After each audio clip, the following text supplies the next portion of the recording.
Outsourcing की प्रथा बंद करो, आउटसोर्सिंग ने प्रथा बंद करो, कर्मचारीओનું શોષણ બંધ કરો, નર્મદાની કેનાલોનું નેટવર્ક પૂરું કરો, એસસી એસટી યોજના બજેટ વિધાનસભામાં રજૂ થવા જઈ રહ્યું છે।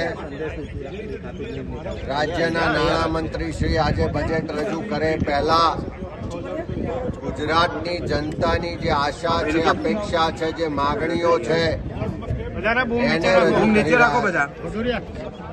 જ્યાં જ્યાં ચૂંટણીઓ હોય કે રાજસ્થાન હોય, મધ્યપ્રદેશ હોય, મહારાષ્ટ્ર હોય, દિલ્હી હોય કે હરિયાણા હોય, ત્યાં ભારતીય જનતા પાર્ટી રાહતો માટેની, રેવડીઓ માટેની જાહેરાતો કરે અને સરકાર આવ્યા પછી એના લાભ આપવાની શરૂઆત કરે છે।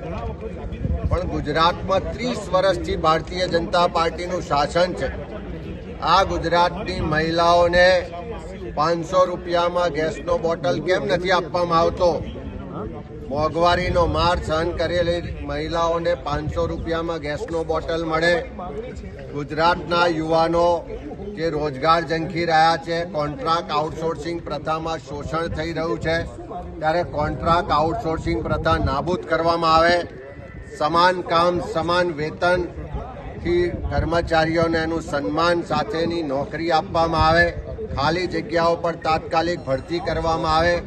જે કર્મચારીઓને ઓપીએસનો લાભ નથી મળ્યો એ ઓપીએસનો લાભ આપવામાં આવે। લાડલી બહેનોના નામે મધ્યપ્રદેશ, મહારાષ્ટ્રમાં ભાજપની સરકાર મહિલાઓને મદદ કરે છે, તો ગુજરાતની બહેનોને પણ માસિક 3000 રૂપિયાની સહાય આપવામાં આવે। આર્થિક રીતે પાયમાલ ગુજરાતના ખેડૂતોના દેવા માફ કરવામાં આવે। ગુજરાતમાં જે ખેડૂતોને પાણી નથી મળતું, નર્મદાનું નેટવર્ક પૂરું કરવામાં આવે। ખાસ કરીને ગુજરાતમાં જે મોંઘવારીનો માર સહન કરી રહેલા પરિવારો છે, જે ગરીબ પરિવારો છે, એના પાકા મકાન આપવામાં આવે। વૃદ્ધ હોય, વિકલાંગ હોય કે વિધવા બેન હોય, એને માસિક 6000નું પેન્શન આપવામાં આવે। એસસી એસટી ઓબીસી માઇનોરિટી સમાજને એના વસ્તીના પ્રમાણમાં બજેટ આપવામાં આવે। આ ગુજરાતના વિવિધ વર્ગ વિસ્તારના લોકોની જે માગણીઓ છે એને આજે અમે રજૂઆત કરી રહ્યા છે અને વિધાનસભામાં ગુજરાતના લોકો માટે, સામાન્ય ગરીબ મધ્યમ વર્ગના લોકો માટે બજેટ ફળવાય નહીં કે ઉદ્યોગપતિઓ માટે, માલેતુજારો માટે એવી માગણી કરી રહ્યા છે।